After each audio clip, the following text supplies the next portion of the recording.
Em 1922, eventos estranhos assombraram uma família simples de fazendeiros na cidade isolada de Antigonish County, na Nova Escócia, Canadá.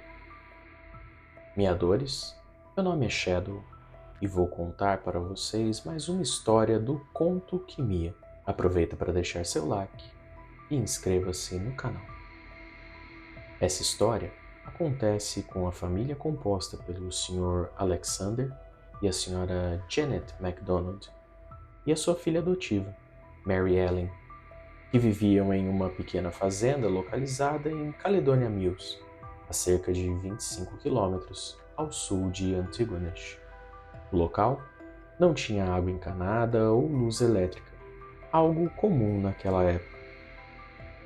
A cidade, por sua vez, tinha uma escola, correio e mercado, o que para a época era uma grande conquista para uma cidade.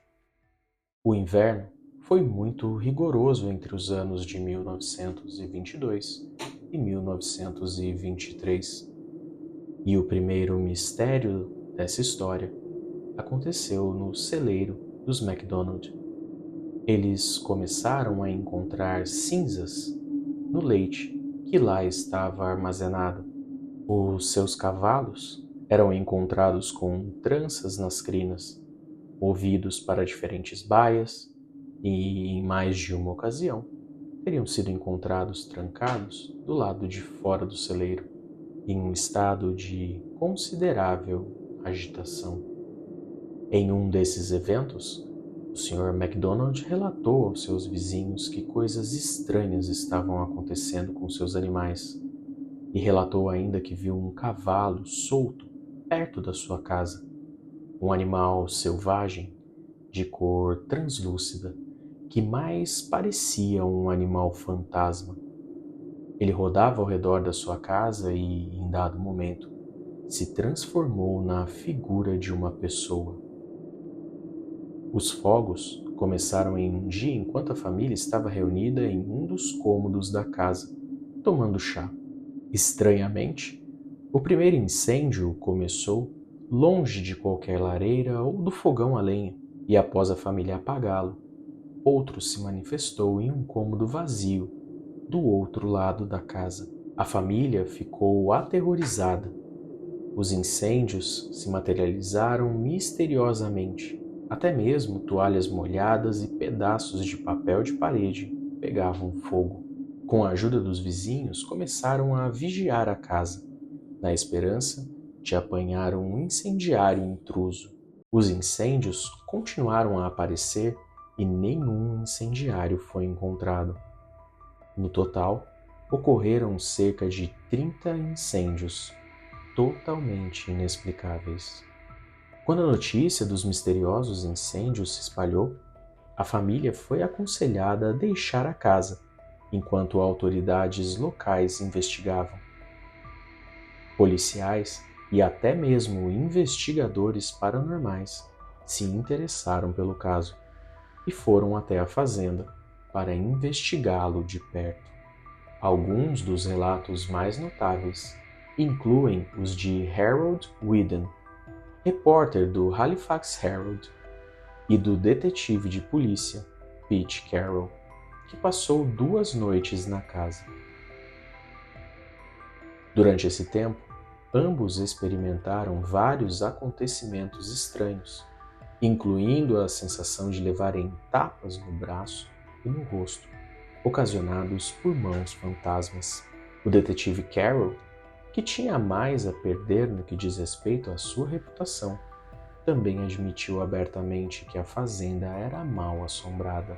Uma das pessoas convidadas para investigar essa estranha ocorrência foi Walter Franklin Prince, um renomado oficial de pesquisa da Sociedade Americana de Pesquisa Psíquica. Ele aceitou o convite e viajou para Caledonia Mills para investigar o caso. Em todos os casos que investigou, as descobertas do Dr. Prince foram sempre consideradas a palavra final devido à sua elevada posição. O repórter Harold Whedon, que inicialmente trouxe o caso à atenção do mundo, acompanhou Prince durante parte de sua investigação, que durou 3 semanas, do final de fevereiro a meados de março. Ele passou 6 desses dias na fazenda. Em uma das ocasiões em que todos estavam presentes, testemunharam Harold Whedon atravessar a sala, parecendo estar em uma espécie de transe. Ele então exigiu um lápis e rabiscou em pedaços de papel por mais de 2 horas. Parecia estar possuído pelo poltergeist, que escreveu uma confissão de que havia provocado os incêndios. Logo depois, Prince concordou com esta conclusão. Antes mesmo de chegar, ele já havia se decidido e acreditava que a atividade sobrenatural era um poltergeist ligado a Mary Ellen, de apenas 16 anos, filha adotiva dos MacDonald.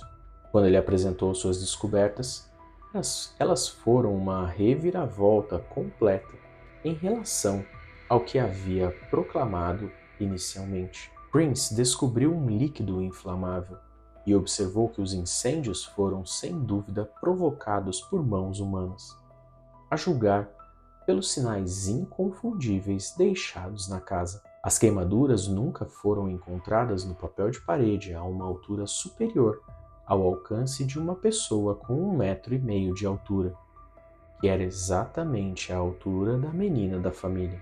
Em comunicado, Mary Ellen se defendeu veementemente. Ela acusou o Dr. Prince de mentir e afirmou: "Eu nunca atei incêndios, nunca desamarrei o gado nos celeiros, nunca trancei as caudas dos cavalos. Eu teria medo. Primeiro, eles alegam que eu tinha um namorado que fez isso. Agora dizem que fui eu. Eu lhe digo que não me importo com quem seja esse Dr. Prince. Eles deveriam ter vergonha de si mesmo." Pouco depois dessa entrevista, o Dr. Prince concluiu que o caso era uma farsa, afirmando que Mary Ellen não teria sido capaz de fazer essa declaração porque ela tinha a mente de uma criança de 4 anos. No entanto, todos que conheciam Mary Ellen diziam que ela era uma adolescente de inteligência normal, conhecida por ter um sorriso brilhante e uma disposição feliz.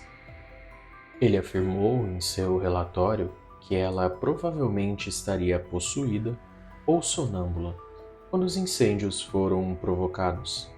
Então, ela provavelmente não estava ciente de suas ações.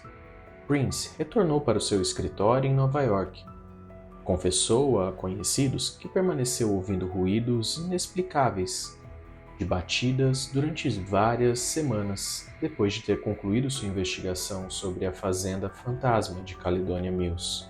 A família MacDonald voltou para a fazenda poucos meses depois, e tudo ficou calmo durante aquele verão, mas no mês de outubro seguinte, os incêndios começaram de forma tão repentina e incompreensível quanto antes. A notícia se espalhou rapidamente. O Fire Spook estava de volta, e os jornais agora apelidavam a adolescente de Mary Ellen Fire Spook.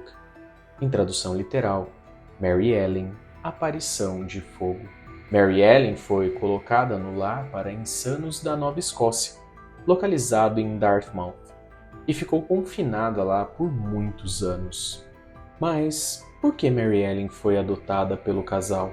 O pai de Mary Ellen morreu em uma mina de carvão, e sua mãe não conseguia criar os 4 filhos do casal. Naquela época, era comum dar às crianças que não podiam ser sustentadas, e apenas Mary Ellen não tinha conseguido um lar adotivo, por já se tratar de uma adolescente. O casal MacDonald se comoveu com a história e resolveu então adotar Mary Ellen para que ela pudesse ajudar na fazenda e fazer companhia para o casal. Havia um boato circulando acerca dessas manifestações sobrenaturais. Reza a lenda que havia um homem que procurava abrigo tarde da noite e, por isso, procurou a ajuda dos donos da fazenda. Eles lhe negaram um lugar e então ele amaldiçoou a filha adotiva e desapareceu. O ponto-chave dessa história se resume a uma infinidade de incêndios em casas e celeiros, que só terminaram quando Mary Ellen se mudou da fazenda. Sabia-se que muitos dos incêndios começavam onde não havia forno ou fogão, o que significava que não havia chance de uma erupção acidental das chamas. A lenda de Caledonia Mills persiste. Ainda hoje, muito depois do desaparecimento da casa e da fazenda, as pessoas dizem que se você levar para a sua casa algum item da propriedade, ela vai pegar fogo. E você tem coragem de arriscar?